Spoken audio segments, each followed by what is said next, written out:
एक बौद्ध चमचमाती हुई मूर्ति, छोटे से बुद्ध उसके थे, और बुद्ध के अनन्य भक्त, जहाँ जाती बुद्ध को ले जाती। अगर उस भिक्षुणी के पास कोई राम का नाम ले लेता तो उसे कष्ट हो जाता, कृष्ण का नाम ले लो तो चिंता में पड़ जाती, जीसस का नाम ले लो उसके सामने तो वो बेचैन होकर भागने लग जाती घर से। और बुद्ध बुद्ध करते रहें तो बुद्ध के लिए हमेशा ललायत रहती थी कि ये भी बोलें बुद्ध, वो भी बोलें बुद्ध, सब लोग बुद्ध बुद्ध जप करते रहें बस। बुद्ध के नाम से उसको शांति मिलती, बुद्ध को लेकर के चलती, बुद्ध की पूजा करती, बुद्ध के साथ रहती, हमेशा बुद्ध को लिए रहती थी अपने पास। एक दिन क्या हुआ कि वो दूसरे देश चली गई, बुद्धिस्ट कंट्री में चली गई, चाइना में, जावा में, सुमात्रा, बोरोबुडूर, जहाँ भी हो, कंबोडिया, भूटान, श्रीलंका, ऐसे ही किसी बड़े देश में पहुँच गई। और वहाँ जाकर के एक बुद्धिस्टों का जो आश्रम था वहाँ पर ठहरी। अब उसको बड़ी चिंता हो गई। क्यों? क्योंकि बुद्ध की ही मूर्तियाँ थीं, लेकिन वो मूर्तियाँ बड़ी बड़ी थीं, बड़े बड़े बुद्ध थे वहाँ। अब ये सोचने लग गई भिक्षुणी कि इन बड़े बड़े बुद्धों के सामने हमारे इस नन्हे से बुद्ध को पूछेगा कौन। स्नान करके जब पूजा करने चली, धूप लेकर के चलाने लगी तो कह रही है कि हम इनको तो धूप जलाएंगे, लेकिन हम इनको धूप बत्ती जब जलाएंगे इनके लिए तो ये बड़े वाले बुद्ध जो है सारी सुगंध यही खींच लेंगे। अब देखिए सोच, सारी सुगंध वहीं चली जाएगी। हम अगर फूल चढ़ाते हैं तो ये फूल भी बड़े बुद्ध खींच लेंगे, फिर हमारे नन्हे बुद्ध को मिलेगा नहीं। बड़ी प्रतीक की कथा है, बड़ी ज्ञानवर्धक है, यह सोचने की चीज़ है। नहीं मिलेगा। और ऐसा करके सोची कि हम बुद्ध की पूजा ना करें अपने, हम तो पूजा करेंगे। तो उसने एक दिमाग लगाया, क्योंकि दिमाग लगता ही है, लगता है ना चाहो तब भी दिमाग लगेगा। उसने क्या किया कि एक बांस वहाँ से लिया और बांस की इतनी बड़ी नाली बनाई, पोगरी ऐसे, और फिर वो धूपबत्ती जला करके बांस के एक तरफ किनारे में लपेट दी, ऐसे अंदर में डाल दी, और अपने छोटे से बुद्ध के नाक के पास में ऐसे वो सामने कर दी, ताकि हमारी सुगंध, हमारी धूपबत्ती की सुगंध हमारे ही बुद्ध की मूर्ति को मिले, हमारे बुद्ध को मिले, ये बड़े वाले बुद्ध के पास न चले जाए। बुद्ध में भी अंतर। अब होना क्या था वही हुआ, उसकी मूर्ति काली पड़ गई, बुद्ध का मुंह काला हो गया। अब वो जब देखा बुढ़िया ने तो लगी जोर जोर से चिल्लाने, ये क्या हो गया, ये क्या हो गया, ये क्या हो गया, बाकी के सारे बुद्ध सफ़ेद सफ़ेद, हमारे बुद्ध काले। भगवान का मुंह काला कर दिया। और यही अपनी सोच, अपनी बुद्धि के कारण हम सब ने भी अपने अपने भगवानों को छोटा कर लिया है, बड़ा कर लिया है, और सबका अपने व्यवहार के कारण अपने भगवान को कलंकित कर दिया है, सबका मुंह काला करके रख दिया है, अपने व्यवहार के कारण, अपनी नासमझी के कारण, अपनी गलत व्याख्या के कारण, अपने गलत आचरण के कारण। शास्त्रों की परिभाषा को सत्य अर्थ में समझे नहीं, सामने वाला व्यक्ति कटाक्ष किया, हमारे पास ज्ञान नहीं है, चिंतन नहीं, हमने उसका जवाब सही ढंग से नहीं दिया, हमारे भगवान कलंकित होते गए। ओ कृष्ण को तो चोरी नहीं करनी चाहिए, कृष्ण को तो गोपियों का वस्त्र नहीं चुराना चाहिए, तमाम तरह की बातें। ओ भगवान विष्णु को तो ऐसे वृंदा के संग छल नहीं करना चाहिए, दुनिया भर की बातें। और इसने ये किया किसने है? कलंकित किया कि इसने भगवान को? हम और आपने। क्योंकि आप शास्त्र का और उन लीलाओं का सही अर्थों में चिंतन नहीं किए, सत्य को आपने जाना नहीं, जिसके चलते दूसरा व्यक्ति गैर सनातनी आपके ऊपर आरोप प्रत्यारोप करता रहा, आप पर, आपके धर्म पर, आपके शास्त्र पर और आपके भगवान पर, और आप सत्य न जानने की वजह से मौन बने रहे, मूक बधिर बन के रह गए, जिसके चलते भगवान कलंकित होते चले गए। जब उन लीलाओं का चिंतन करें, सही अर्थ में देखें, तो आपको लगेगा कि जो भी हुआ वो एकदम सही हुआ, ये होना चाहिए था, यही सही हुआ। गुरुओं को कलंकित कर दिया गया, क्यों? गलत आचरण करके। आप व्यवहार गलत दूसरे से कर रहे हैं, अगले व्यक्ति को जोड़ने की जगह आप अपने आचरण, कर्म और शब्द और व्यवहार से तोड़ने में लग गए। और बोलते क्या हैं? तुम आज आए हो, हम गुरुजी के 10 वर्ष पहले से शिष्य हैं। वो सोचने पर विवश हो जाएगा। हम जिस गुरुजी के शरण में आज आने आए हैं और उनके संग 10 साल पहले से जुड़े हुए हैं, और इनके अंदर तो मुझे कोई सुधार नहीं दिख रहा। इनके अंदर तो कोई सभ्यता नहीं है, इनके अंदर तो कोई लज्जा नहीं है, इनके अंदर कोई भाव नहीं है, इनके अंदर कोई मंत्र नहीं है, इनके अंदर कोई मर्यादा नहीं, इनके अंदर कोई संस्कार नहीं है। और ये 10 साल से जुड़े हैं, ये 15 साल से जुड़े हैं, ये बचपन से जुड़े हैं, और इन्हीं के अंदर इन सब का अभाव है। अगर यही अमर्यादित हैं तो हम जुड़े ही क्यों? वो व्यक्ति जुड़ेगा कि भाग जाएगा? भाग जाएगा। और भागने के बाद निगेटिव जाकर के फैलाएगा, बोलेगा अरे हम फलाने गुरुजी के एक शिष्य से मिले, उसका आचरण व्यवहार तो देख करके हमको बड़ा दुख हुआ, बड़ा कष्ट हुआ। हम तो गए थे गुरुजी से मिलने के लिए, लेकिन उनके शिष्यों से मिलके ही भाग गए। कलंकित किसने किया? शिष्यों ने कलंकित कर दिया। तो ऐसे ही मुंह काला कराए पड़े हैं शिष्य लोग भी अपने गुरु के, सतगुरु के। और सारे की बात नहीं कर रहे हैं, कुछ एक ऐसे कुछ लोग हैं, लेकिन कुछ ऐसे भी हैं जो अपने गुरु के अनुसार चल रहे हैं, शास्त्र के नियम के अनुसार चल रहे हैं। उनको लोग जब मिलेंगे तो उनको देख करके उनका मन पवित्र हो जाएगा, और वो कहेंगे कि वाह, जिस गुरु के शिष्य इतने अच्छे संस्कार के हैं, मर्यादा के हैं, व्यवहार के हैं, वो गुरु कैसा होगा, उसके पास तो हम अवश्य बैठेंगे, उसके पास तो अवश्य जाएंगे। वो व्यक्ति जुड़ेगा और 4 लोगों को ले आएगा। इसलिए अगर आप पुराने हैं, बहुत दिन से जुड़े हैं, बहुत दिन से गुरु मंत्र लिया शिष्य हैं, तो आप अपना मूल्यांकन करें, अपना संस्कार, अपनी मर्यादा, अपनी सभ्यता, अपना आचरण, अपना व्यवहार, अपना कर्तव्य, सब कुछ आप शुद्ध करें। सही करेंगे तब जाकर के आपके गुरु चमकेंगे, नहीं तो उनका मुंह काला हो जाएगा और वो आप कर देंगे। ऐसे ही कलंकित किया। तो भगवान कृष्ण कहते हैं कि देखो, हमारे विस्तार इतने अधिक हैं अर्जुन, कि विस्तारों की चर्चा अगर हम करना चाहें तो समय बड़ा कम पड़ेगा। हम बहुत विस्तृत हैं। कहाँ तक विस्तृत हैं?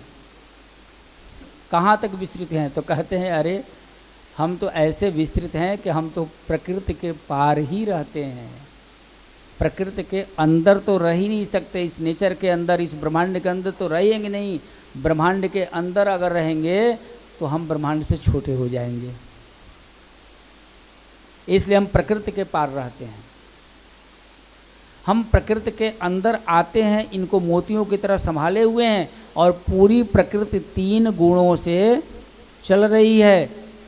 लेकिन प्रकृति के ये तीनों गुण मुझे प्रभावित नहीं करते, ये आम लोगों को प्रभावित करते हैं। इस प्रकृति के अंदर रहने वाले जीवों को प्रभावित करते हैं। तम, रज और सत्य से सब लोग प्रभावित होते हैं। मैं इससे प्रभावित नहीं होता। मैं तो गुणातीत हूँ, मैं तो इन गुणों के पार हूँ। भगवान का अवतार होता है प्रकृति के अंदर में, लेकिन उनको कहा गया है कि माया गुण गो पार। निज इच्छा से आते हैं, अपनी इच्छा हुई तो उन्होंने अवतार ले लिया, लेकिन माया गुण और गो पार। माया गुण गो पार का मतलब क्या हुआ? माया के पार हैं वो माया में आने वाले नहीं। गुण अर्थात तम, रज और सत्व के पार हैं, इन तीनों गुणों से ऊपर हैं। गो अर्थात इंद्रियां, इंद्रियों के अधीन नहीं है, वो इंद्रियों के पार हैं। माया गुण गो पार। कहते हैं कि हमारी तो प्रकृति, गाता है श्वेताश्वर उपनिषद में कहा गया, सहस्रशिरिखा पुरुखः सहस्राक्षः सहस्रपात स भूमिविश्वतो मृत्वा तिष्ठति अंगुलं पुरुखः एव वेदं सर्वं यद्भूतं यच्च भव्यम् उतामृतस्वतोषेना यदन्ननातिरेवति। ये हमारा स्वरूप है, ये हमारा विस्तार है।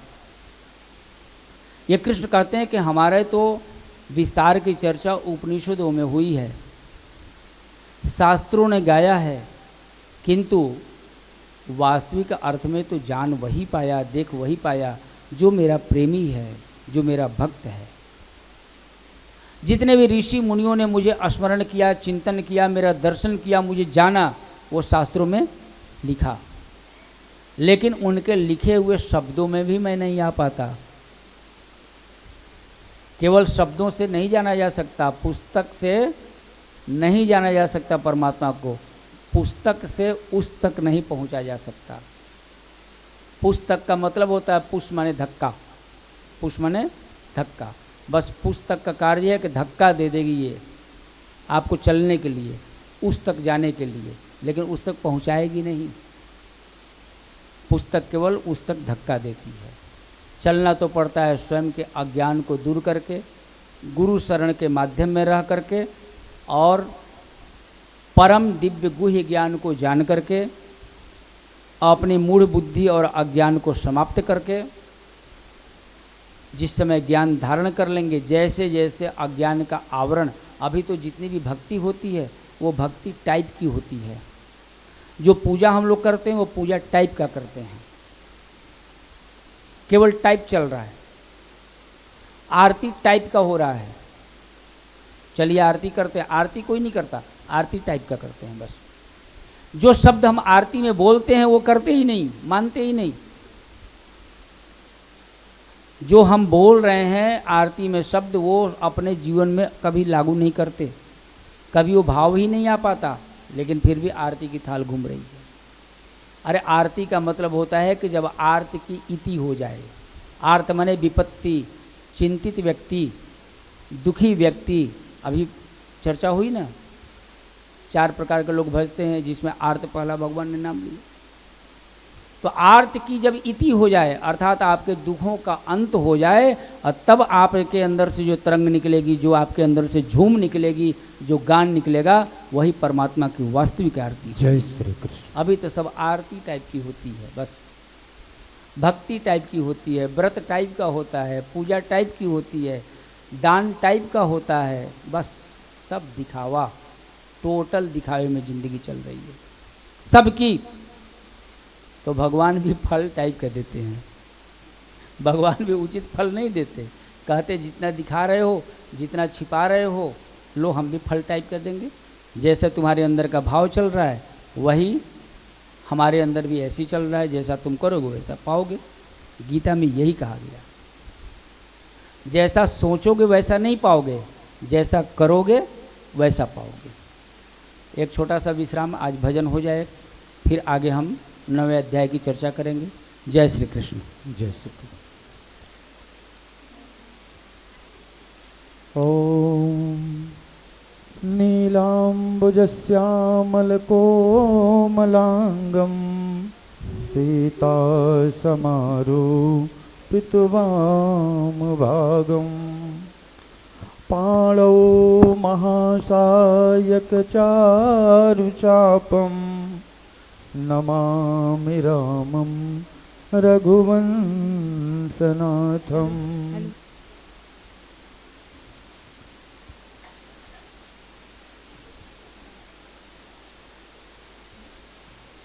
बोलिए सद्गुरुदेव भगवान की जय। गाले भजन कृष्णा भजन, हो जा मगन तू हो जा मगन। गाले भजन कृष्णा भजन, हो जा मगन तू हो जा मगन। गाले भजन कृष्णा भजन, हो जा मगन तू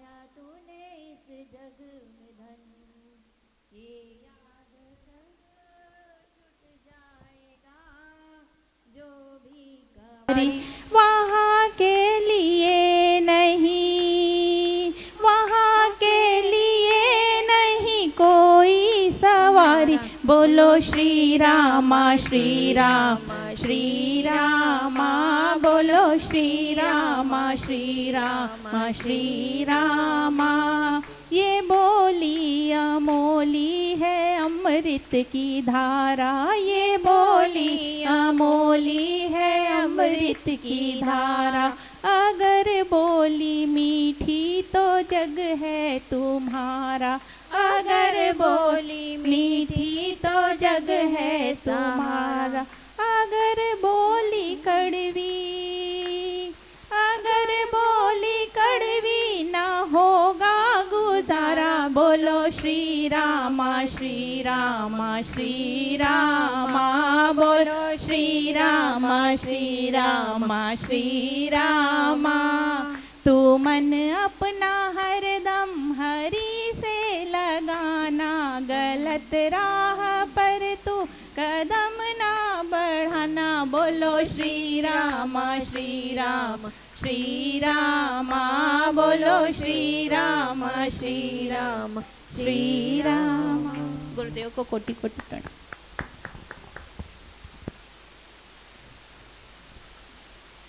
तो हम लोग चर्चा कर रहे हैं भगवान कृष्ण की गीता की। तो कृष्ण ने अर्जुन को तमाम तरह की विधाएं बताई, प्रकृति का पूरा ज्ञान दिया, अपने विभूतियों के बारे में बताए, और बताने के बाद अर्जुन का प्रश्न हुआ कि प्रभु आप परमात्मा हो, आप ईश्वर हो, यह तो मुझे सुनने में आ गया, समझ में तो नहीं आया, लेकिन जब से सुन रहा हूँ तब से इतना स्वीकार कर लिया कि आप भगवान हो। ठीक, तो जब भगवान आप हो तो आपको पाने का उपाय क्या है, कैसे आपको पा सकते हैं? इतना तो आपने बताया कि इन प्रवृत्तियों को, इन प्रकृतियों को पार कर जाओ, इन्हें साध लो तो तुम मुझे जान सकते हो। इतना तो मैं जान लूँगा, अपने आप को साध लूँगा, किंतु आपको पाऊँगा कैसे? आपको कौन सा भाव पसंद है, आपकी भक्ति कैसे की जा सकती है?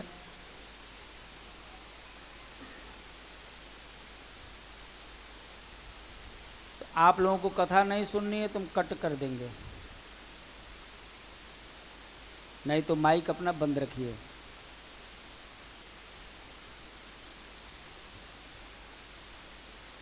तो हम आपको पाएंगे कैसे?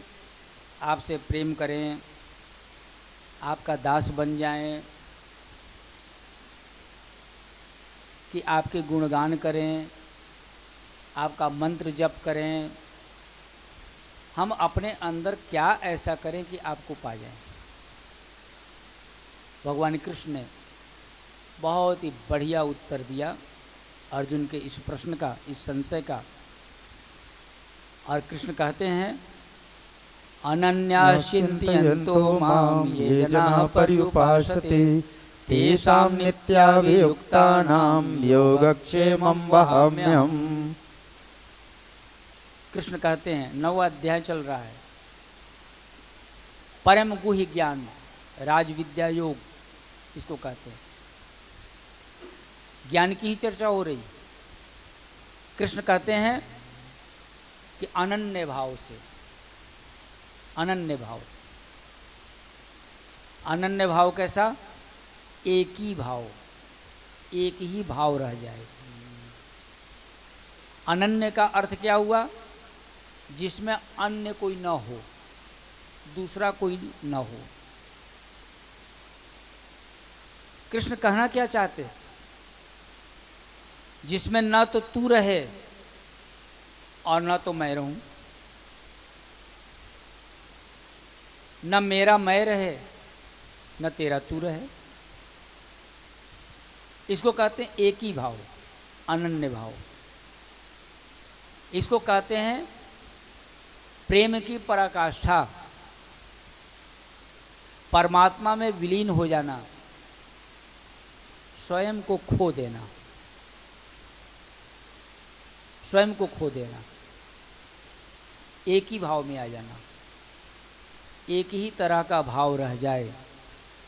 अर्थात भगवान को आप जिस रूप में चाहते हैं, भगवान को जिस रूप में देखना चाहते हो, संबंध रखना चाहते हो, वो कई प्रकार के भावों में न देख करके कोई एक भाव चयन कर लें।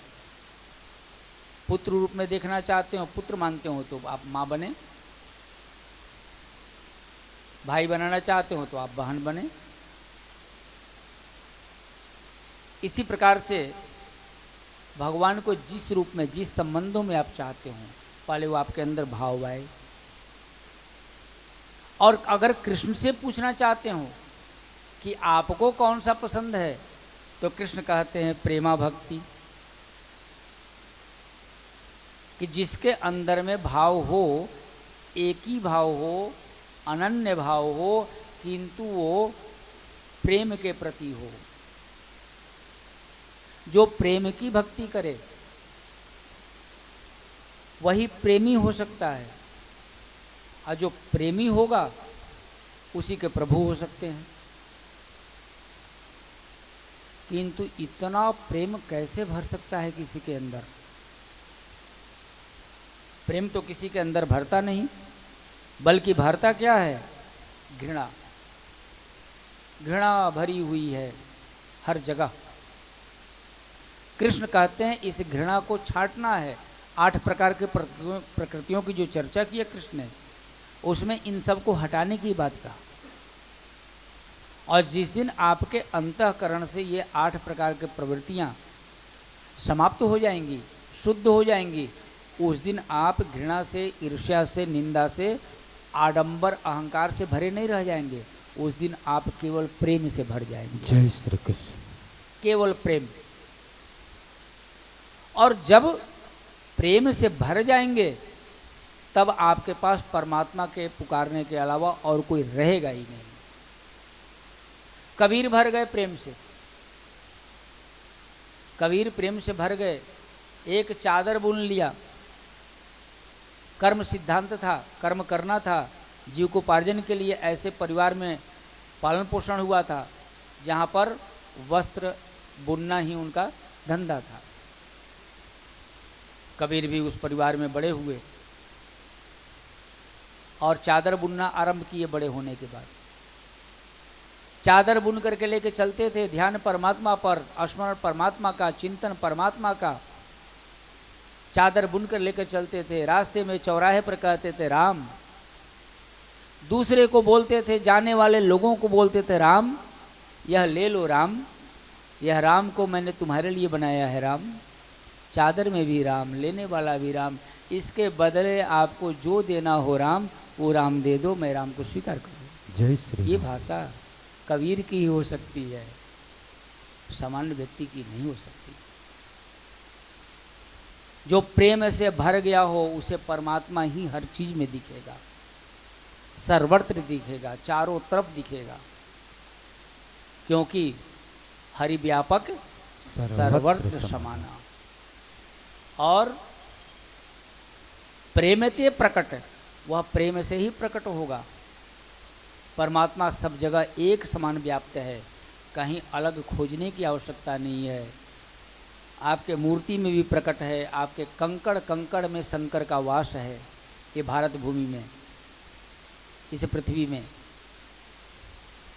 मूर्ति में भी है, आपके पूजा पद्धति में भी है, आपके पुस्तक में भी है, आपके शरीर के अंदर भी है, बाहर भी है। हर किसी के अंदर वही परमात्मा, और सब जगह एक बराबर है, कहीं कम कहीं ज़्यादा नहीं है, सब जगह एक बराबर है। मिलता क्यों नहीं?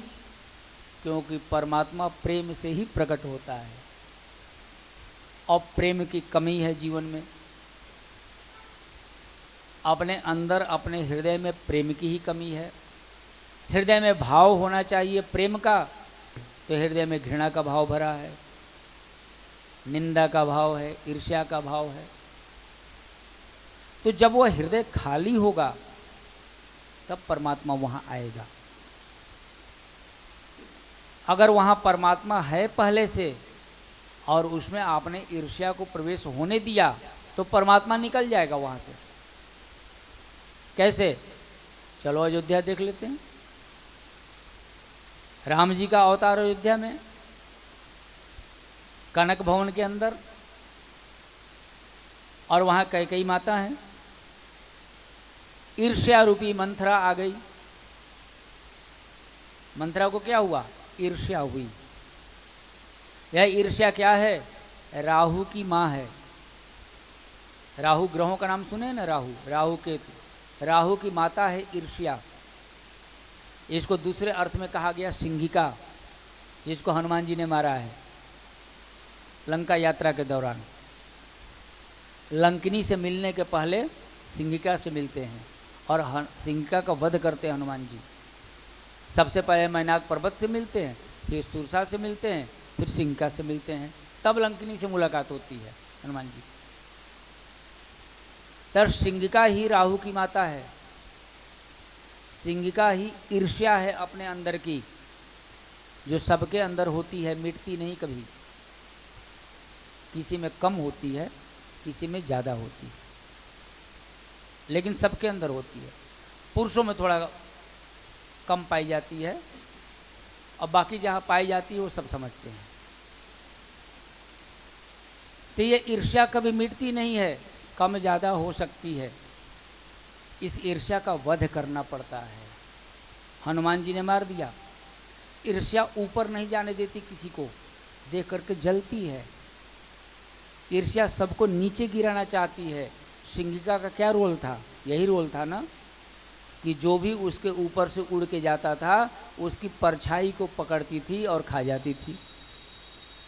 जल में परछाई पड़ती थी, परछाई को पकड़ लेती थी, वो जीव रुक जाता था, फिर अपना ग्रास बना लेती थी। अर्थात समाज में जो किसी को ऊपर उठता हुआ न देख पाए, उड़ता हुआ न देख पाए, वो ईर्ष्या से ग्रसित है ना। अहंकार से नहीं, क्रोध से नहीं, लोभ मोह से नहीं, ईर्ष्या से ग्रसित है। उसकी ईर्ष्या कारगर है, काम कर रही। हनुमान जी ने कहा, करे तुम ऐसे लोगों को पकड़ के अपना ग्रास बनाती होगी, अपनी चपेट में लेती होगी, जो स्वयं भी ईर्ष्या से ग्रसित रहते होंगे। लेकिन हनुमान जी कहते, मेरे अंदर तो ईर्ष्या नाम मात्र की नहीं, मुझे किससे ईर्ष्या? मैं तो प्रभु के चरणों का सेवक हूँ। मेरे अंदर तो ईर्ष्या बिल्कुल है नहीं, अहंकार है नहीं, क्रोध है नहीं, लोभ है नहीं, मोह है नहीं। जितने प्रकार के अवगुण हो सकते हैं वो तो मेरे अंदर है ही नहीं। तभी तो हम संत हैं, तभी तो हम ज्ञानी हैं। तुलसी बाबा ने कहा भी कि ज्ञान गुण सागर हैं, ज्ञानियों और गुण के सागर हैं हम। तो मेरे अंदर ईर्ष्या कहाँ से आ जाएगी? यह तो अज्ञानियों के पास रहती है। तो आज तक सिंहिका तुमने उनको अपनी चपेट में लिया होगा जिनके अंदर स्वयं भी ईर्ष्या रहती हो, उसको ग्रास बनाई होगी। हनुमान को नहीं ग्रास बनाओगी। और एक गदा में ही ईर्ष्या का प्राण पखेरु उड़ गए, सिंहिका मर जाती है। और यही आपसे कहना चाहते हैं। आपसे ईर्ष्या कोई करता है और आपको नोटिस हो जाता है कि आपसे ईर्ष्या कर रहा है। क्यों? क्योंकि आपके अंदर भी ईर्ष्या है। आप भी किसी से ईर्ष्या करते हो, प्रकट हो जाती है ईर्ष्या, ज्वेलसी तुरंत प्रकट हो जाएगी। जिस दिन आपके अंदर ईर्ष्या नहीं रहेगी उस दिन दूसरे के अंदर आपको ईर्ष्या दिखेगी भी नहीं, और ना आपसे ईर्ष्या कोई कर पाएगा, और ना ईर्ष्या का कोई प्रभाव आपके ऊपर पड़ पाएगा। जय श्री कृष्ण। किंतु यहाँ मंथरा रूपी ईर्ष्या पहुंच गई। अरे राम को राजगद्दी, मेरे बेटे भरत को नहीं। अभी कैसे बोलते हैं, क्या कर रही हो ये? जिंदगी भर दासी बनकर रहना है तुम्हें? ये ईर्ष्या करवा रही है। और जब ईर्ष्या कैकेयी के अंदर प्रवेश कर गई, कैकेयी ने पहले इनकार किया, फिर स्वीकार कर लिया, ईर्ष्या को स्थान दे दिया। जब ईर्ष्या को स्थान दे दिया कैकेयी ने अपने हृदय में, राम का वनवास हो गया। यही कथा है ना जी। राम जंगल को चले गए। तो आपके अंदर अगर परमात्मा का वास है भी और ईर्ष्या वहां आ गई तो परमात्मा बाहर निकल जाता है। ईर्ष्या को बाहर नहीं निकालेगा वो। ईर्ष्या को समाप्त करना आपका काम है, भगवान का काम नहीं है। आप ना आने दो, आप अपने अंदर की ईर्ष्या मिटाओ, भगवान ही वहां से छोड़ के चले जाएंगे। भगवान चले गए। और भगवान कब आते हैं? जब भगवान का आगमन होता है। तो आपने कथा सुन रखी होगी या देखा होगा टीवियों पर कि उस समय मंथरा भी बिल्कुल निर्मल हो चुकी है, कैकेयी भी निर्मल हो चुकी है। आपने सुना है? कैकेयी की तो चित्रकूट भी आई थी कैकेयी जी ले जाने के लिए। मंथरा तो 14 वर्ष कक्ष से बाहर नहीं निकली, राम राम करते रहे। मुझे सजा दे दो, मुझे सजा दे दो, मुझे मृत्यु दंड दे दो, मंथरा चिल्ला रही है। लेकिन भगवान जब आए तो मंथरा माता कहकर पुकारते हैं। मंथरा कहती आओ आओ मारो मुझे, मुझे सजा दे दो, मुझे मारो। नहीं माँ, ऐसा नहीं। ईर्ष्या धुल गई, ईर्ष्या पवित्र हो गई, ईर्ष्या निर्मल हो गई। अब ईर्ष्या रही नहीं। भगवान पुनः अयोध्या आ गए, पुनः सिंहासन पर बैठ गए। अयोध्या क्या है? भगवान का हृदय स्थल है। मथुरा क्या है? भगवान का मन है। जनकपुर क्या है? भगवान का ज्ञान है। यह स्थान भी प्रतीक हैं सब, जैसे तीर्थराज का कलम ने बताया, उसी प्रकार से अयोध्या भगवान का हृदय स्थल है। तो हृदय में भगवान रहते हैं, प्रेम के भाव में बसते हैं। जब ईर्ष्या आ जाती है तो भगवान वहाँ से निकल जाते हैं। भगवान जब निकल जाएं, पुनः भगवान को स्थापित करना है तो अपने अंदर के ईर्ष्या को पहले दूर करो, स्वतः भगवान आ जाएंगे। एक हमारी शिष्या ने पूछा कि गुरु दुखी हो जाए तो क्या करना चाहिए शिष्य को? अरे सीधी सी बात है, जैसे आप दरवाजे से बाहर से अंदर आए हो वैसे दरवाजे से बाहर भी जा सकते हो। जो गांठें आपने ऐसे बांध रखी हैं लगा करके, वैसे गांठें खोल भी सकते हो। जिस व्यवहार से, जिस आचरण से, जिस कर्म से, जिस अमर्यादित संस्कार से, जिस सोच से, जिस समझ से, जिस आदत से तुम्हारा गुरु तुमसे दुखी हुआ है, वो आदतें छोड़ दो, बदल दो अपने आप। गुरु प्रसन्न हो जाएगा। गुरु के अंदर ईर्ष्या थोड़ी है, गुरु के अंदर घृणा तुमसे थोड़ी है। गुरु तो अपनी जगह पर वैसे ही है। परिवर्तन तुम्हारे अंदर हुआ जो नहीं होना चाहिए था। तुम अपने आप को शुद्ध कर लो, फिर ज्यों का त्यों हो जाओ। गुरु तो अपनी जगह पर है। तो ईर्ष्या, तो भगवान कहते हैं कि हृदय अस्थायी पवित्र हो जाए, वह प्रेम से भर जाए, वह घृणा से ना भरी रहे। घृणा से, नफरत से, इनकार से, नकारात्मक विचारों से अगर भाव भरा रहेगा तो वो प्रेम से नहीं भर पाएगा। और जब प्रेम से भर जाएगा तब प्रेमा भक्ति होएगी। प्रेम केवल शब्द नहीं है, प्रेम तो अनंत है। प्रेम का ही दूसरा नाम परमात्मा है। जैसे पानी के अनंत बूंदों को जोड़ दो तो सागर बन जाता है, वैसे प्रेम के अनंत बूंदों को जोड़ दो तो परमात्मा हो जाता है। जय श्री कृष्ण। तो प्रेम, कृष्ण कहते हैं कि मुझे प्रेमा भक्ति प्रिय है। पहले तुम्हारे अंदर प्रेम भरे। जब तक तुम्हारे अंदर ईर्ष्या रहेगी, जलन, आडंबर, पाखंड रहेगा, तुम्हारे अंतःकरण अशुद्ध है, मैं नहीं रह सकता वहाँ। मोहि कपट छल छिद्र न भावा, राम जी ने कहा, हो ही नहीं सकता। कपटी, छली, छिद्रता, ये सब अच्छी बातें नहीं है, ये वहाँ हम नहीं रहते। आप मूर्ति रखे हो, आस्था रखे हो, पूजा कर रहे हो, भगवान को मान रहे हो, सनातन की जय बोल रहे हो, उस परंपरा, उस विचारधारा में चल रहे हो, अनादिकाल से चलती आ रही है सभ्यता। किंतु अगर जानना हो, पाना हो, हमारे संग बैठना हो, हमारे संग मुस्कुराना हो, हमको खिलाना हो, हमको नचाना हो, तो अपने अंदर प्रेम भरो। तब कौशल्या की तरह हम तुम्हारी बात मानेंगे। तब तुम कह दोगे छोटे हो जाने के लिए हम छोटे हो जाएंगे, तुम कहोगे रोने के लिए हम रोने लग जाएंगे, तब राधा की तरह तुम हो जाओगे, बोलोगे नाचने के लिए हम नाचने लगेंगे, बंसी बजाने को कहोगे बंसी बजाएंगे। तुम्हारे सामने होगा, डायरेक्ट तुम साक्षात देखोगे, लेकिन अपने अंदर सही कर लो सब चीज़ तब। और जिसने सही किया वो जाना, वो भगवान का राधा हो गया। भगवान उसको राधा कहकर पुकारने लग गए, वो सुदामा हो गए। यह सब प्रेम के बल पर ही होता है और प्रेम से ही भगवान प्रकट होते हैं।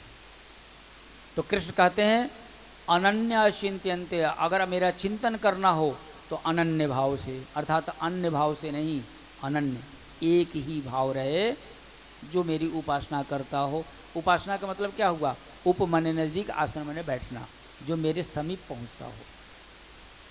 उपवास का मतलब क्या है? उप मने समीप नज़दीक और वास मने बैठना। तो यह उपवास जो है जाके मंदिर के पास बैठ जाना नहीं है, मूर्तियों के पास बैठ जाने से नहीं। आप घर गृहस्थी का सब काम करते रहो, संसार में सब कुछ करते रहो, लेकिन परमात्मा के अंदर आपका भाव रहे, परमात्मा के करीब आप रहो बराबर, वो आपका उपवास हो गया। मंदिर में बैठ करके केवल मूर्तियों को निहारते रहो तो उपवास नहीं है। आप वहाँ बैठते रहोगे और ध्यान कहीं और रहेगा, आपका मन कहीं और रहेगा, फिर आप उपवास नहीं कर रहे हो। लेकिन यहाँ तो उपवास की परिभाषा ही अलग बना दी गई है। जिस दिन अनाज ना खाओ उस दिन उपवास हो गया। भगवान ने उपवास किस अर्थ में कहा? लोगों ने उसे त्यौहार बना लिया, व्रत बना लिया। अरे भगवान के चिंतन में, भगवान के प्रेम में इतने डूब जाओ कि जिस दिन उनका अवतार होना हो, जिस दिन उनकी लीला देखनी हो, उस दिन उनके अवतार और लीला, उनके संग ऐसा प्रेम हो जाए कि उनके आगमन के समय जब होना हो तो ऐसे लीन हो जाओ प्रेम में कि तुम्हें भूख और प्यास लगे ही मत। उसको उपवास कहते हैं, भगवान के करीब हो जाना। यहाँ तो उपवास का दिन होता है, मार पहले से ही 2 दिन पहले तैयारी हो जाती है। साबूदाने का हलवा, तो इसकी खिचड़ी, तो कुट्टू के आटा, तो और पता नहीं क्या नीता जी। हाँ, अब तो आलू के चिप्स भी लोग बना लेते हैं। अब दुकानों पर भी मिलता है फास्ट वाला, ये सेंधा नमक का है, सेंधा नमक। हमने कहा भाई जब ये सेंधा नमक खाना ही है तो सफ़ेद नमक ने क्या बिगाड़ा था भाई, क्या लेना देना है।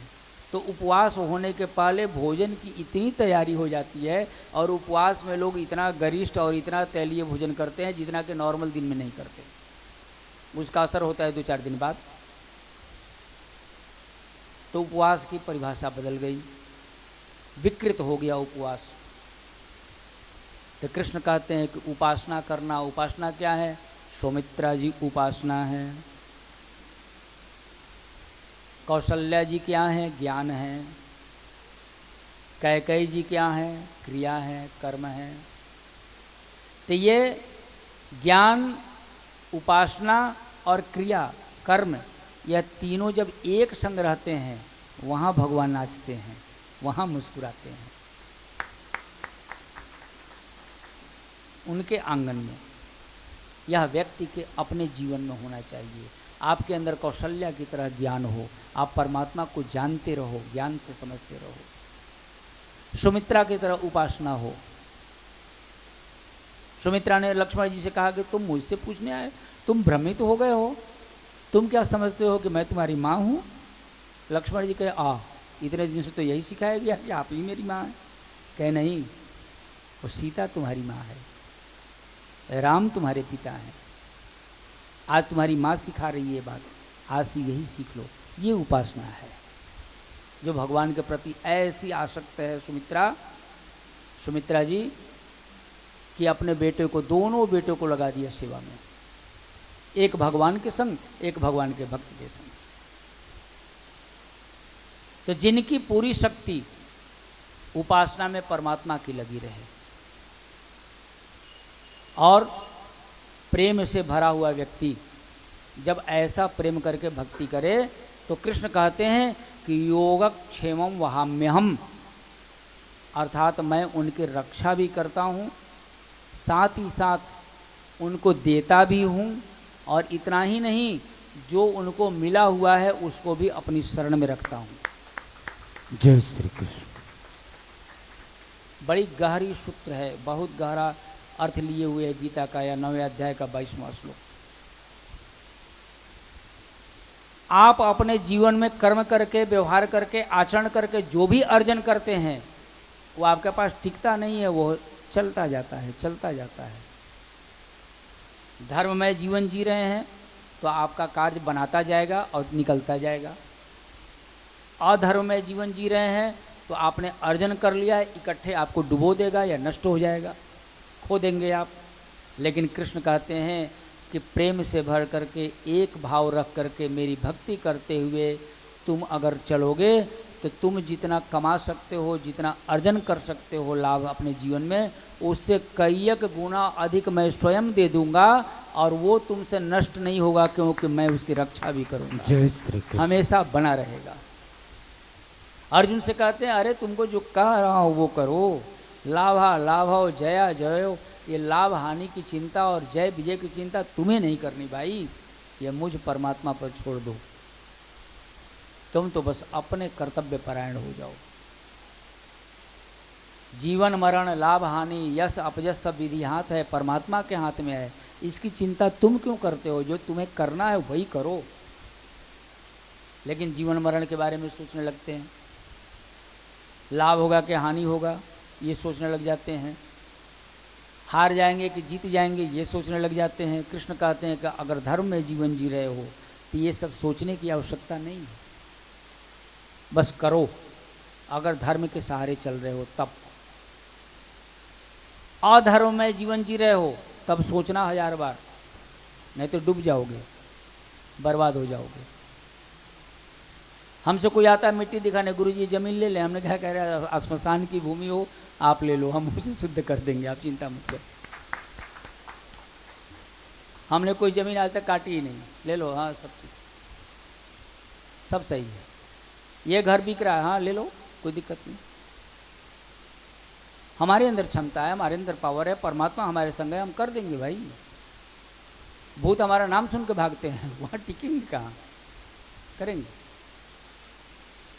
परमात्मा पर भरोसा, अशुद्धि पर भरोसा नहीं है, गंदगी पर भरोसा नहीं है, वो जानते हैं कि वो हम साफ कर देंगे। अपने ऊपर भरोसा है, साधना पर भरोसा है, कृष्ण पर भरोसा है, आदिशक्ति पर भरोसा है, परमात्मा पर भरोसा है।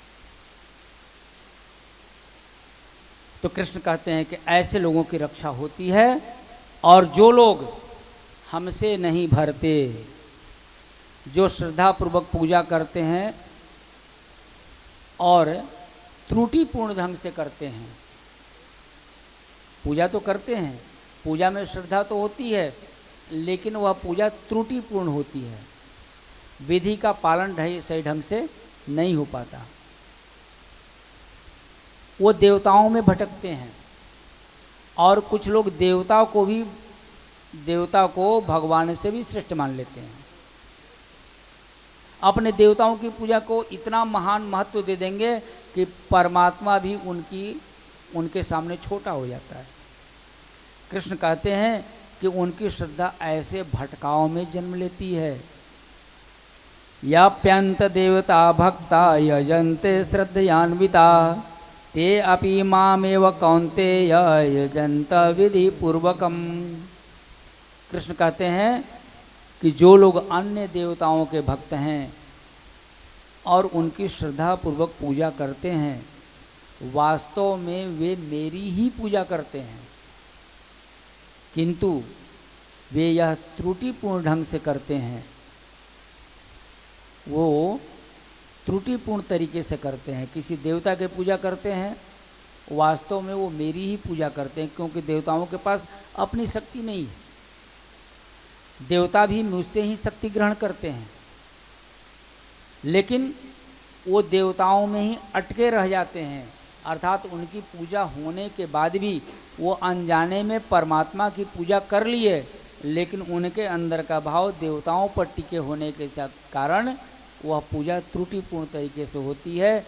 अभीष्ट कामनाओं की केवल सिद्धि हो जाती है, जिस कारण से वो करते हैं वो उनको प्राप्त हो जाता है, मुझ तक वो नहीं पहुंच पाते, उनके भाव में त्रुटि हो गई। जबकि तरीका क्या होना चाहिए कि किसी भी इष्ट की पूजा करें, किसी भी देवता की पूजा करें, भाव परमात्मा का रखें, स्मरण परमात्मा का रखें।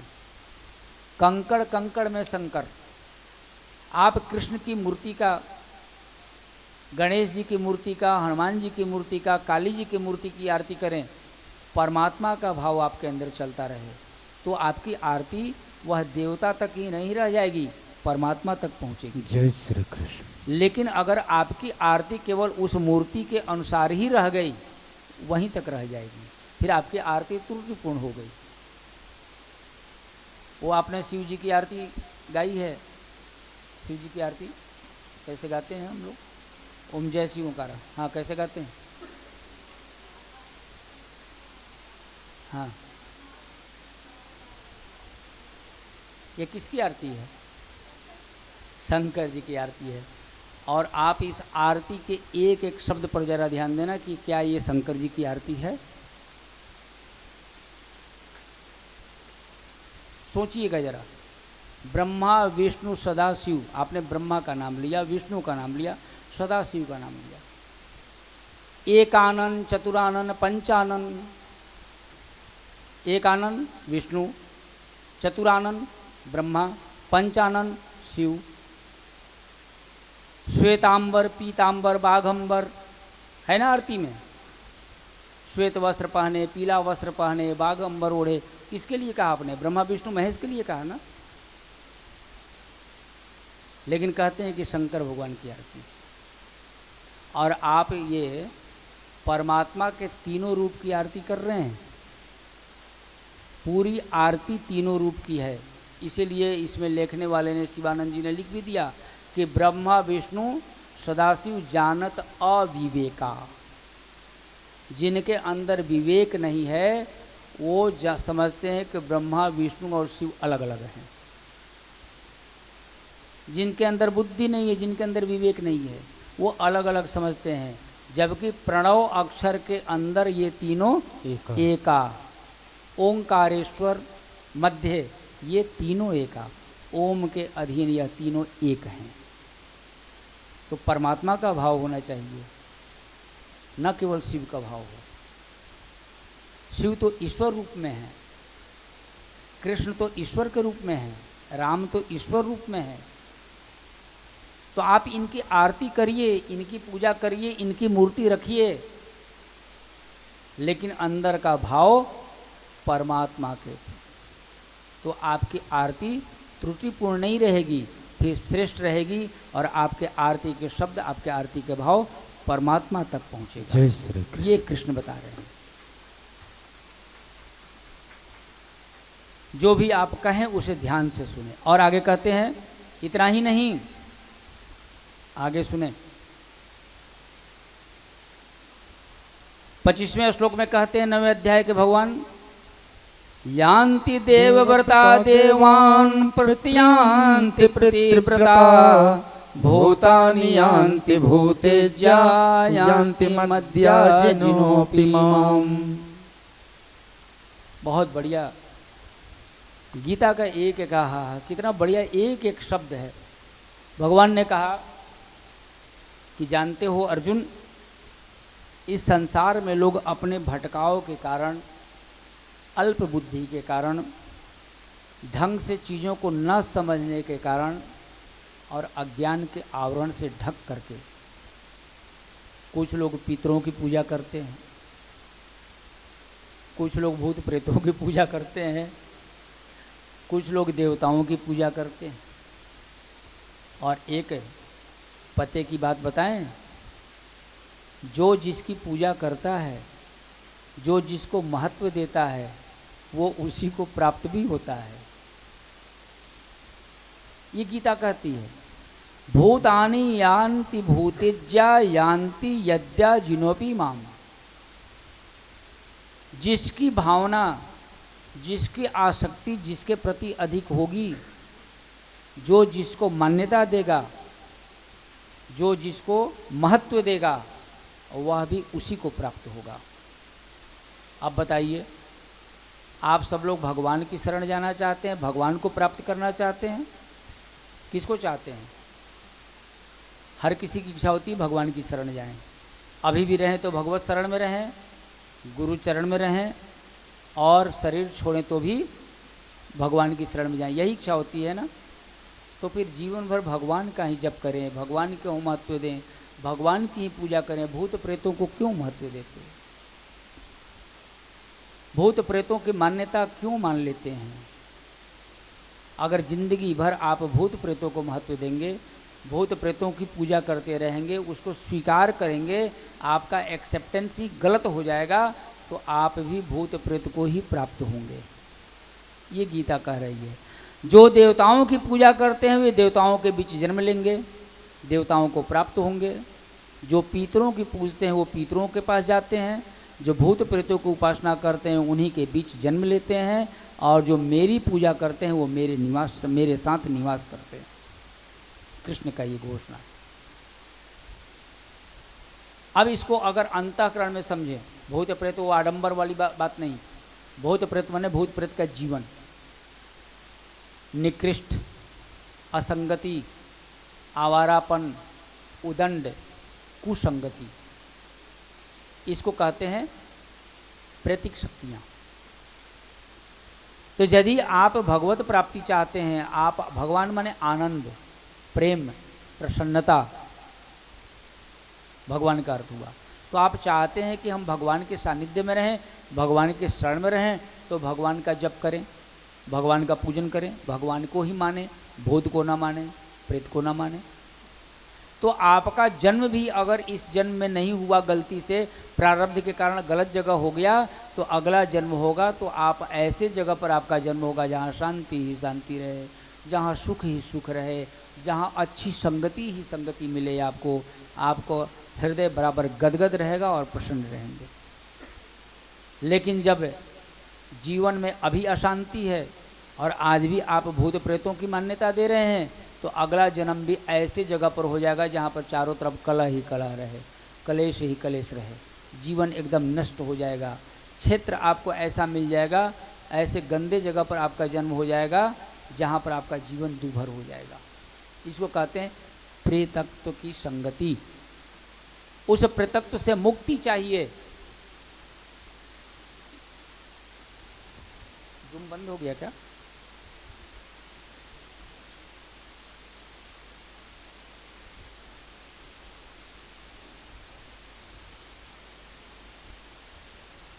इंटरनेट कनेक्शन नहीं हो रहा है।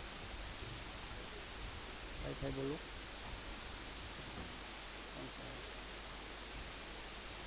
तो भगवान का कथन है कि आप अपने जीवन में जिसको स्वीकार करेंगे, जैसा व्यवहार करेंगे, जैसा आचरण करेंगे, जिसको महत्व देंगे, वैसे ही आपको प्राप्त होगा। आपका अभी का जन्म, आपकी जाति, आपका खानदान, आपका क्षेत्र, आपका परिवेश भी प्रारब्ध का कर्म है। और आज जो कर रहे हैं इसका फल आगे मिलेगा। जब ये शरीर छोड़ेंगे आगे मिलना है। तो अगर आज अपने जीवन से, अपने क्षेत्र से, अपने परिवेश से, अपने आसपास से संतुष्ट हों तब तो ठीक है, जो कर रहे हैं वो करते रहें। और अगर असंतुष्ट हों, जीवन को और श्रेष्ठ बनाना चाहते हैं, आनंद में जाना चाहते हैं, कलह से दूर रहना चाहते हैं, तो श्रेष्ठ कर्म करें और भगवत का नाम जप करें और भगवान को ही माने, उन्हीं को महत्व दें, उन्हीं की पूजा करें। जय श्री कृष्ण। तब आपकी संगति, आपका साथ हमेशा श्रेष्ठतम होगा, आपका जन्म श्रेष्ठतम होगा, सब प्रकार से आप सर्वशक्तिमान होंगे। अच्छा आचरण, अच्छी संगति सब तरह का मिलेगा, जहां आप कभी दुखी नहीं होंगे। और वह करने के लिए क्या करना होगा? ऐसा भाव लाने के लिए इस प्रकार से हम हो जाएं कि मेरा सब कुछ सही हो जाए, अभी का भी सही हो जाए और आगे का भी सही हो जाए।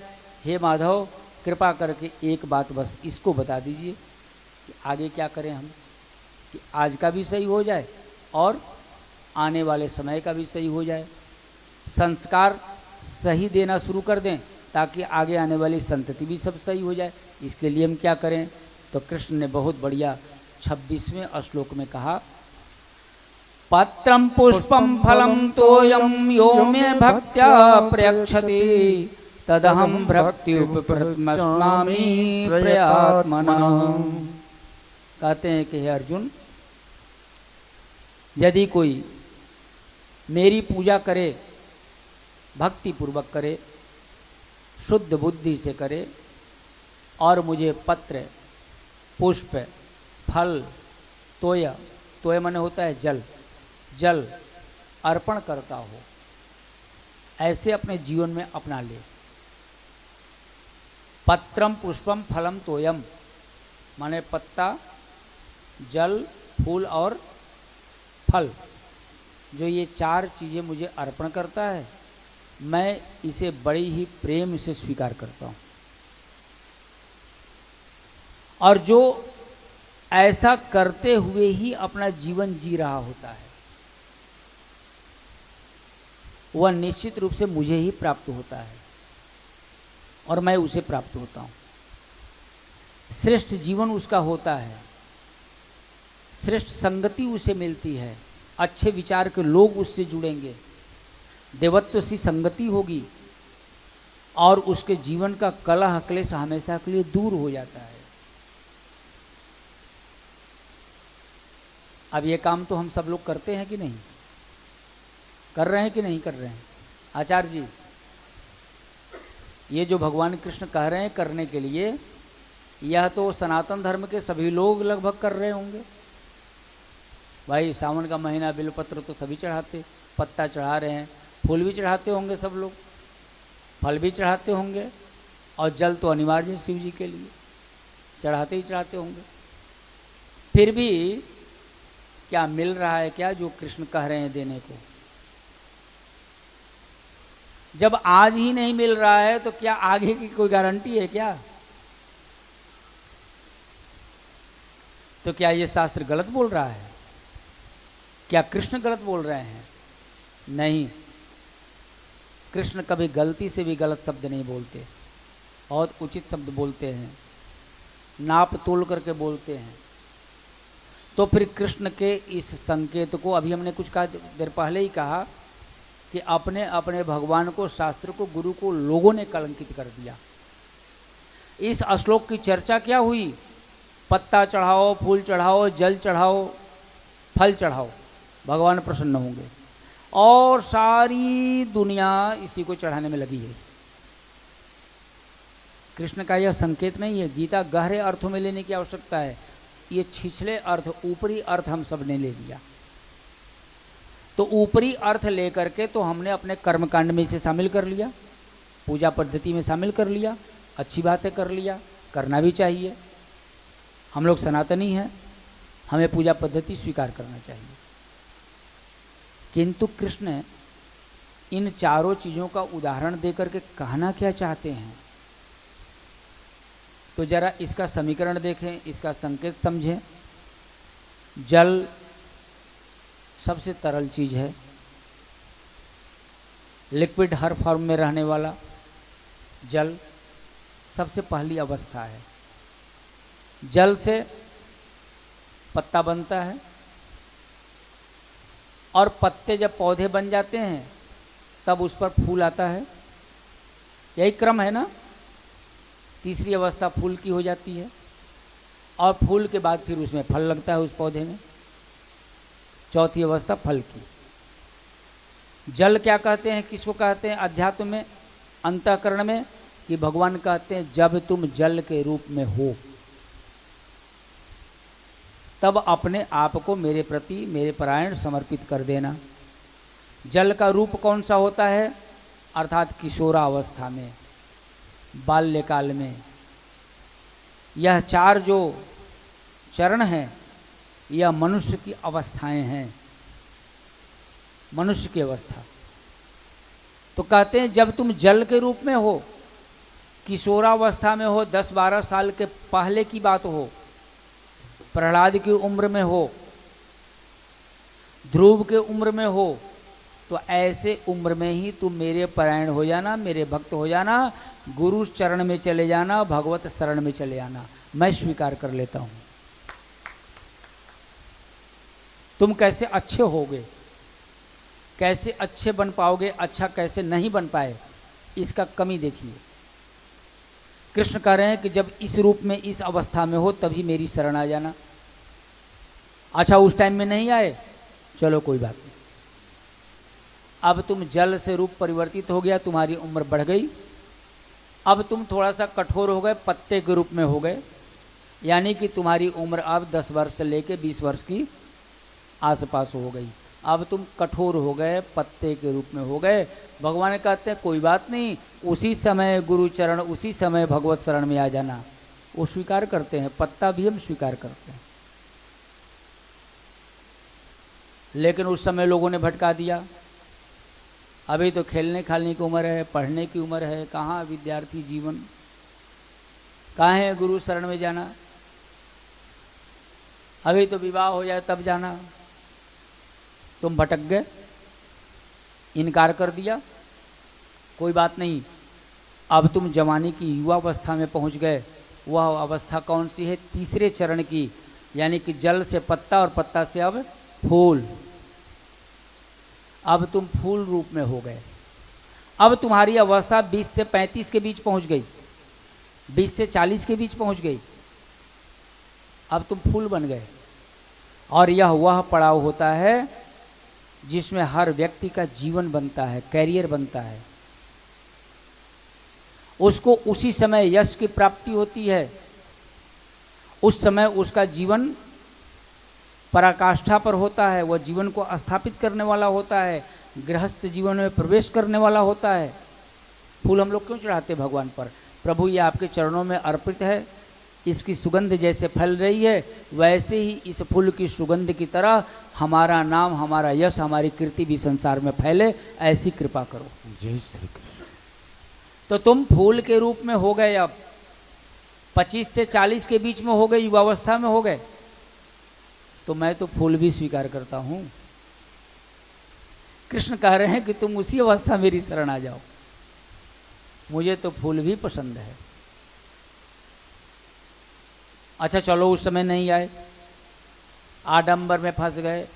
ससुराल वालों ने सिखा दिया कौन गुरु मंत्र लेना, कहाँ गुरु शरण में जाना, कौन भगवान के पास जाना।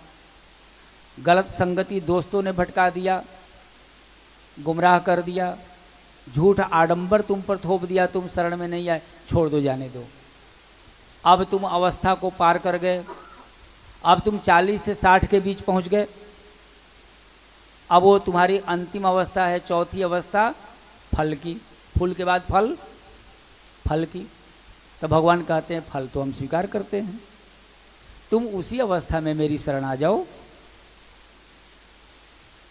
उसी अवस्था में आ जाओ, उसी उम्र में तुम मेरी शरण आ जाओ। हम इनकार नहीं करेंगे, ये नहीं पूछेंगे कि तुम जल के रूप में थे तो क्यों नहीं आए, तुम पत्ते के रूप में क्यों नहीं आए, तुम फूल के रूप में क्यों नहीं आए। तुम फल के रूप में हो गए, चलो मुझे स्वीकार है। और इतना ही नहीं, तुम 60 वर्ष के अंदर भी मेरी शरण नहीं आए।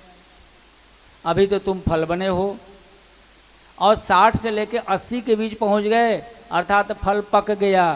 तो भगवान कहते हैं हम कच्चा भी फल स्वीकार करते हैं, पका फल भी स्वीकार करते हैं। जय श्री कृष्ण।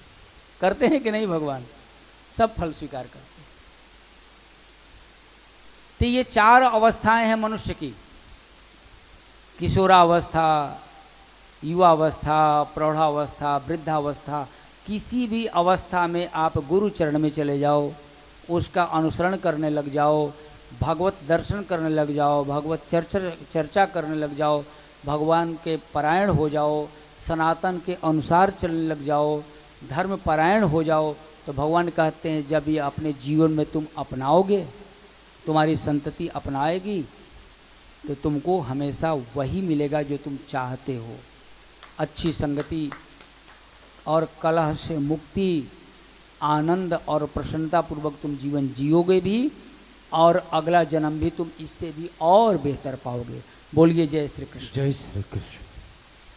तो इस प्रकार से अर्जुन ने कहा कि प्रभु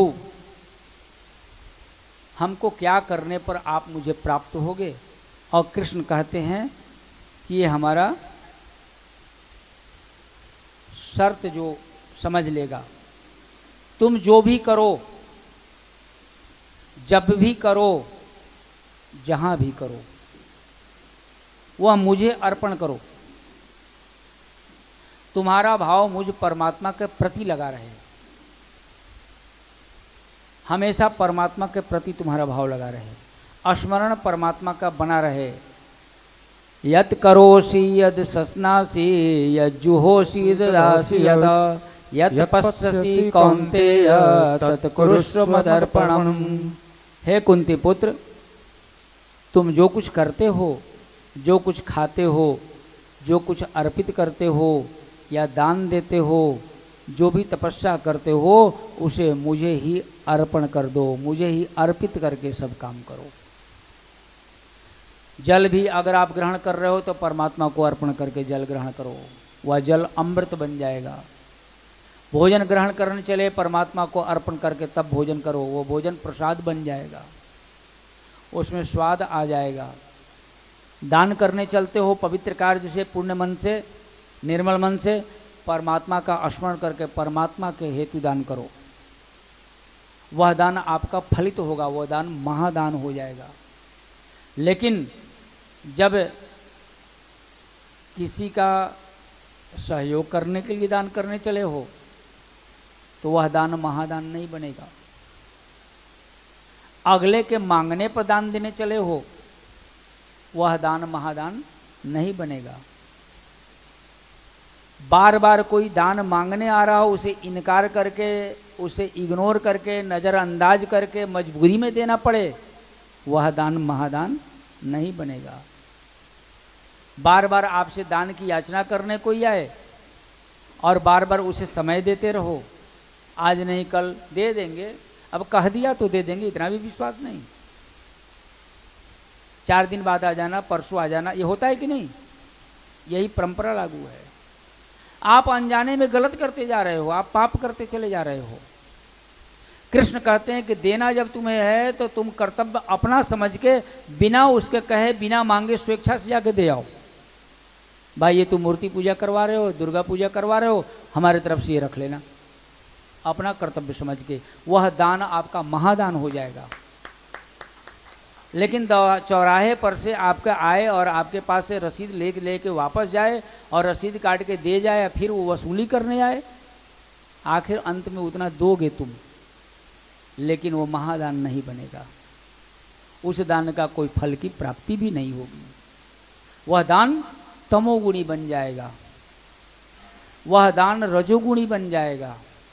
और जो अपना कर्तव्य समझ के जाके दे आओगे, स्वेच्छा से दे आओगे, अगले की उम्मीद न हो तब भी दे आओगे, और जितना अधिक तुम देना चाहते हो उससे भी ज़्यादा दे आओगे, वह आपका दान कर्तव्य भाव से दिया हुआ महादान बन जाएगा।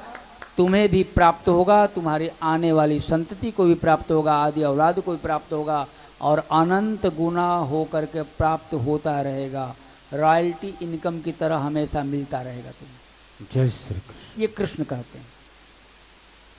इसलिए आप पूजा तो करते हैं, लेकिन पूजा का तरीका त्रुटिपूर्ण, दान तो देते हैं, दान तरीका त्रुटिपूर्ण, सेवा तो करते हैं, सेवा त्रुटिपूर्ण, सब करते हैं, लेकिन आपका अहंकार सही ढंग से करने नहीं देता। आपकी सोच, आपकी बुद्धि सही ढंग से उसी चीज को नहीं करने देती। नतीजा क्या है? वह आपके जीवन में सही अर्थ में फलित भी नहीं होता। अपना कर्तव्य समझ करके करते चले जाओ, देखो उसका क्या लाभ मिलता है। तो इस प्रकार से आज हम सब ने श्री गीता जी के 9वें अध्याय की चर्चा, और भगवान ने जप के बारे में, तप के बारे में, श्रद्धा के विषय में समझाया, जिसकी चर्चा कल गहन अर्थों में होगी कि त्रिविधा भवति श्रद्धा, 3 प्रकार की श्रद्धा होती है। और जब आप मूल्यांकन करेंगे तो आप पाएंगे, अपनी श्रद्धा का मूल्यांकन करके देखेंगे कि आपके अंदर कौन सी श्रद्धा है। तमोगुणी श्रद्धा आप करते हैं व्यक्त, रजोगुणी करते हैं कि शतगुणी करते हैं, ऐसे समझ में नहीं आएगा। ऐसे तो कहेंगे कि हम तो पूरी श्रद्धा और निष्ठा के संग आए हुए हैं, या जाते हैं कहीं पूजा करते हैं, देते हैं, लेते हैं, पूरी श्रद्धा। लेकिन जब आप अपने विषय में सुनेंगे तब आपको पता चलेगा कि आपके अंदर कौन सी श्रद्धा व्यक्त होती है और उसका फल क्या मिलता है। तो कृष्ण कहते हैं कि शतों गुणी श्रद्धा होनी चाहिए। लेकिन इन तीनों का, चूँकि अब लंबा चलेगा ये, इन तीनों को पार्ट में कल बांटेंगे और फिर 16वें अध्याय का आसुरी शक्ति, आसुरी प्रवृत्ति और दैवी प्रवृत्ति, दैवी संपदा क्या है और आसुरी संपदा क्या है, अपने अंतःकरण में अपने ही अंदर, इसकी कल चर्चा होगी। और फिर गीता का सार, कल की कथा, ये अंतिम दिन की चर्चा होगी। तो कल आप सब लोग आरंभ में ही आइएगा। अगर श्रवण करना चाहते हो, जानना चाहते हो, तो 3 बजे ही कल कथा आरंभ हो जाएगी। आज थोड़ा विलम्ब हो गया, 3 बजे ही कल कथा आरंभ हो जाएगी और 3 बजे से लेकर के इसी टाइम तक चलेगी। फिर इसके बाद कुछ लोग रायपुर से, कुछ भिलाई से आएंगे, तो उनसे फिर हम मिलते हैं अभी होटल में जाकर। तो आज की कथा को हमने विश्राम दिया और आपके अंदर बैठे परमात्मा को मेरा प्रणाम है, मेरा प्रणाम स्वीकार करें। जय श्री कृष्ण।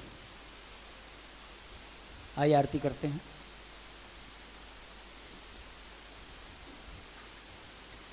मण्डीकृत्य गन्धादिवेशं पूज्य कर्पूरनिराञ्जनं मारार्तिक्यं कदलीगर्भसम्भूतं कर्पूरं तो प्रदीपितम् आरार्तिक्यमहं कुर्वे पश्य मां वरदो भव। ॐ पूर्णमदः पूर्णमिदं पूर्णात् पूर्णमुदच्यते पूर्णस्य पूर्णमादाय पूर्णमेवावशिष्यते। ओम जय जगदीश हरे स्वामी जय जगदीश।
हरि दीन बंधु दुख हरता तुम ठाकुर मेरे, स्वामी तुम रक्षक मेरे।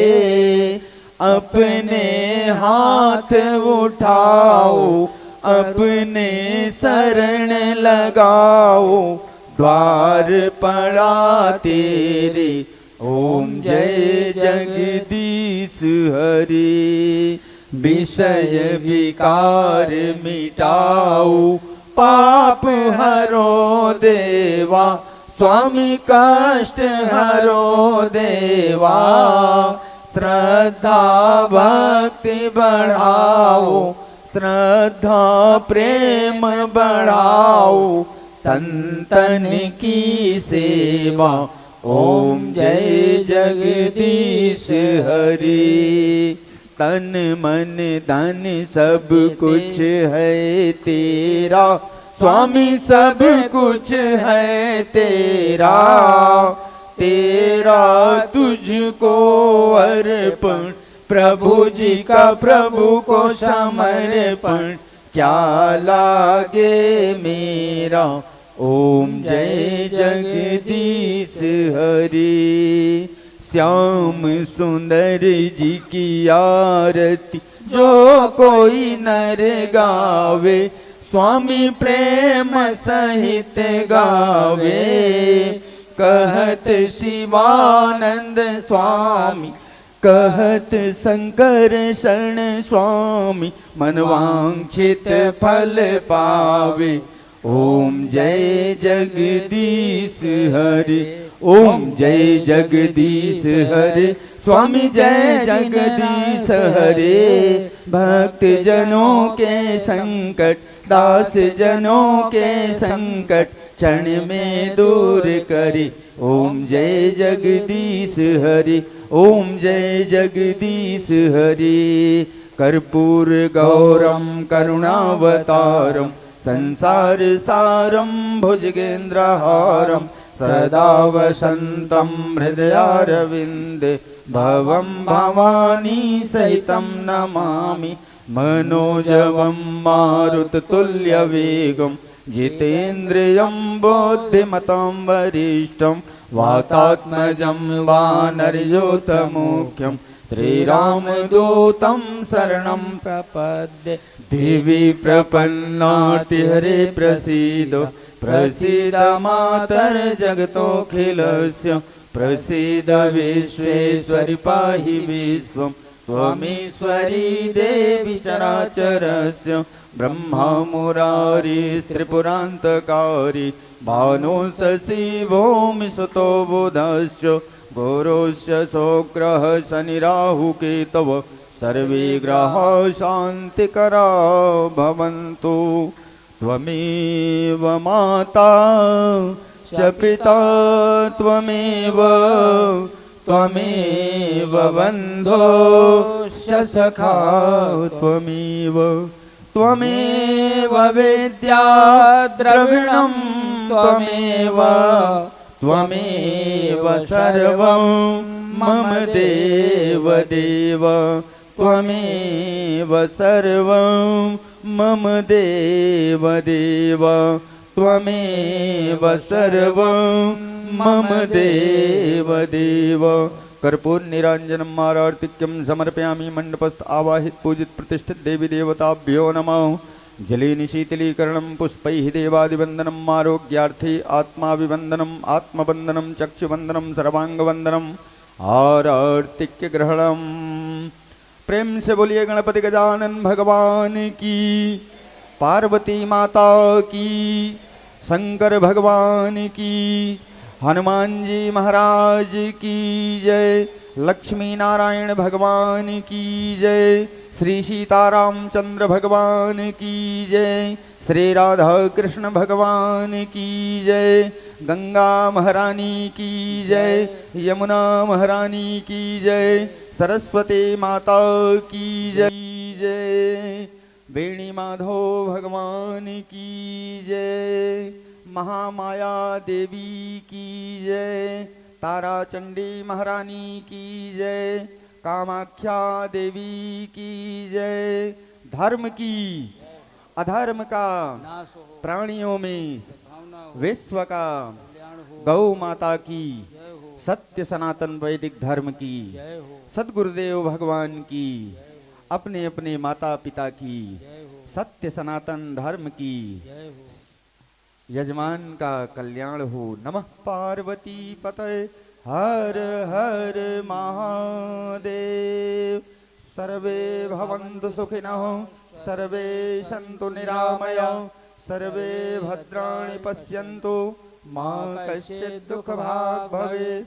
ओम शांति शांति शांति।